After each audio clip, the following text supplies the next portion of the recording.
German lender Deutsche Bank is no stranger to scandal, paying more than $10 billion in fines and settlements over the last decade for everything from dodgy mortgage-backed securities to money laundering. But the bank has supposedly cleaned house. Now, a trove of leaked files sheds new light on past transactions and raises the possibility of new scrutiny from regulators. For years, customers from Russia and other former Soviet states funneled money into the Western financial system via Deutsche Bank. The so-called mirror trade scheme unraveled in 2015. The bank later paid a settlement of more than $600 million. Deutsche Bank was found to have been engaging in a variety of suspect trades involving as much as $10 billion. The bank didn't seem to be a victim. They seemed to be a participant in these mirror trades. Back then, Deutsche Bank promised to clean up its act. Now, U.S. financial documents reveal that the bank itself estimated internally that the suspicious trades amounted to $16 billion, and that it could have still been involved in the dealings until 2017. That is, long after the scandal had come to light. According to the U.S. documents, Russian criminals and a money launderer for a terrorist group were among the customers involved. They are all believed to have laundered money at the Moscow branch of Deutsche Bank. A spokesman points out that the bank completely withdrew its investment business in Russia in 2016 and has become a different bank altogether. We've increased the anti-money laundering department from 600 to more than 1,500 people. We've strengthened the systems, and this is an ongoing process. A consequence of the failed control mechanisms prior to 2015, also in the internal auditing department. Christian Sewing was its head until the end of 2014. Now he's Deutsche Bank's CEO. His former department had audited the Russian deals, but never noticed the suspicious transactions. But a later external investigation revealed serious shortcomings. The current chief executive did not sign off on it back then. He also did not read it at that point in 2014, as there was no reason and no cause for him to do so. The bank does not view its current CEO as responsible. All right, for more on this, let's go to our financial correspondent, Chelsea Delaney in Frankfurt. Chelsea, how are investors taking this so far? It's been a major shock to the market today. We've seen Deutsche Bank stock fall over 8%, so a really dramatic decline.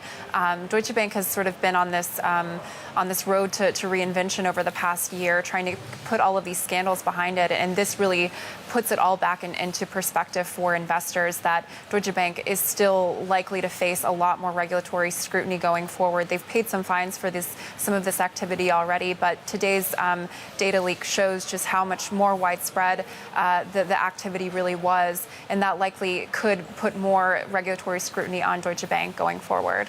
All right, Deutsche Bank can't seem to get away from those scandals. Chelsea Delaney there for us in Frankfurt. Thank you. Let's dive even deeper into this. I'm joined now by Lars Feld. He's chairman of the German Council of Economic Experts, and he's long studied tax evasion and its consequences. Lars, thank you very much for joining us. Why is the environment for money laundering seemingly so ripe in Europe, and especially from one of its major banks, Deutsche Bank?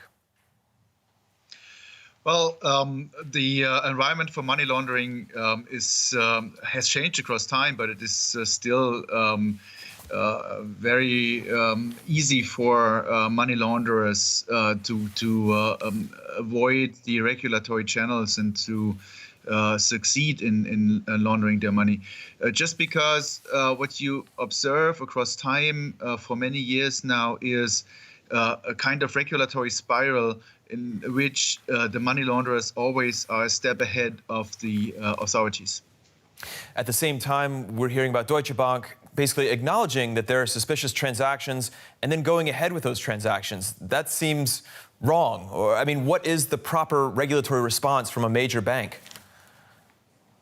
So first of all, banks, and also in this case Deutsche Bank, they must change a lot in order to adhere more properly with the regulatory requirements. But on the other hand, we cannot simply trust in banks finally doing what they ought to. There also must be a change in the regulatory requirement in order to be able to detect money laundering more decisively, and also to enforce the existing regulations more strongly. Are you seeing or have you seen a commitment to enforcement on, for example, the German side? Well, I think the commitment is there, but still changes need to be done when you think about Wirecard and other cases. But what we also need to find out is to what extent the European regulators, in particular in the case of the large banks, when you think about the regulatory possibilities of the European Central Bank, for example, to what extent this needs to be extended. You mentioned Wirecard there, of course, the fintech here in Germany that made it to the DAX, that made it to the blue chip index, and then it turned out to have a massive hole in its balance sheet. Do you think these allegations against Deutsche Bank on top of Wirecard, what will that mean politically for Germany? Will that be more of a challenge or promote or prompt more of a conversation politically, or do you expect it to sort of, I don't know, to disappear over time? Well, I don't think that it's going to disappear over time. There are already discussions launched by the Federal Finance Minister Olaf Scholz to lead to regulatory changes already in this year or next year.